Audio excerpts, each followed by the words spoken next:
क्या आपने कभी सोचा है कि 16 साल का एक बालक दुनिया के सबसे खतरनाक युद्ध व्यूह को अकेले कैसे तोड़ सकता है? कुरुक्षेत्र की उस तपती धरती पर धूल का बवंडर नहीं, बल्कि साक्षात मौत का तांडव नाच रहा था। सामने खड़ा था द्रोणाचार्य का अभेद्य चक्रव्यूह, जिसे भेदना देवताओं के लिए भी नामुमकिन माना जाता था। पांडवों की सबसे बड़ी ढाल अर्जुन उस समय युद्ध के दूसरे छोर पर उलझे हुए थे। पूरी पांडव सेना चिंता में डूबी थी। तभी एक सिंह जैसी गर्जना गूंजी। वह आवाज किशोर अभिमन्यु की थी।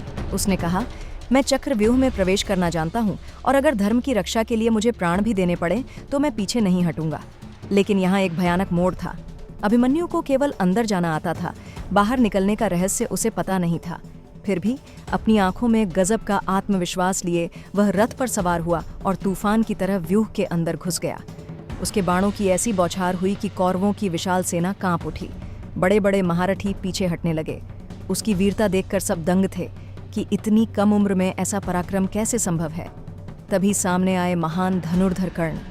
कर्ण ने अभिमन्यु के कौशल को देखकर कहा, यह बालक नहीं, साक्षात अर्जुन का अक्स है। दोनों के बीच बाणों का ऐसा संग्राम छिड़ा कि कुरुक्षेत्र की धरती दहल गई। अभिमन्यु के एक सटीक प्रहार ने कर्ण के ध्वज को हिलाकर रख दिया। लेकिन यहाँ से कहानी ने एक काला मोड़ लिया। जब कौरवों को समझ आ गया कि इस बालक को धर्म से हराना नामुमकिन है, तो उन्होंने युद्ध के सभी नियमों को ताक पर रख दिया। 7 महारथियों ने मिलकर एक अकेले निहत्थे बालक को घेर लिया। उसका धनुष काट दिया गया, उसकी तलवार के टुकड़े कर दिए गए, लेकिन अभिमन्यु का हौसला नहीं टूटा।